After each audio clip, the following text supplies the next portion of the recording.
7, 16, 25 இது கேத்துவனுடைய நம்பர். கேத்துவுக்கு எப்பவுமே சைலன்ஸ் பிடிக்கும். ஓகே. ஸோ வீட்டில் ஒரு விளக்கேற்றி வச்சுட்டு அது முன்னாடி சைலண்டாக கொஞ்ச நாள் இருக்கும். ஓகே. எவ்வளவுக்கு எவ்வளோ இது பண்ணுறாங்களோ அவ்வளவுக்கு எவ்வளோ அவங்களோட வாழ்க்கையில் வளம். இந்த கேத்துவுக்காக பிறந்தவங்களுக்கு ஓவர் திங்கிங் இருக்கும் கொஞ்சம்.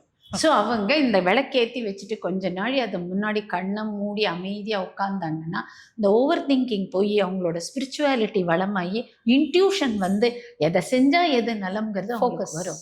ஃபோக்கஸ் வரும், இன்ட்யூஷன் நல்லா இருக்கும். ஓகே. ரொம்ப நல்லா இருப்பாங்க அவங்க.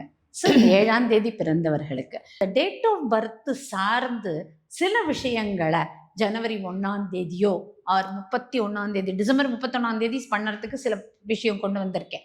அதையோ பண்ணிட்டாங்கன்னா அன்றைய வருடம் முழுக்க அவங்களுக்கு நல்ல வருடமாக எல்லா விதமான வளங்களையும் தரக்கூடியதாக நம்ம எதிர்பார்த்த விஷயங்கள்லாம் நடக்கக்கூடியதாக சேஃபாக ப்ரொடெக்ஷனோட அண்ட் நம்ம இதுவரைக்கும் பட்ட கஷ்டங்கள்லேருந்து மீண்டு வர இப்படி எல்லா விதத்தையும் நம்மளை ரெக்டிஃபை பண்ணிக்க கூடிய ஒரு விஷயம் இருக்கு அப்படின்னு அதை தான் இப்போ கொண்டு வந்திருக்கோம்.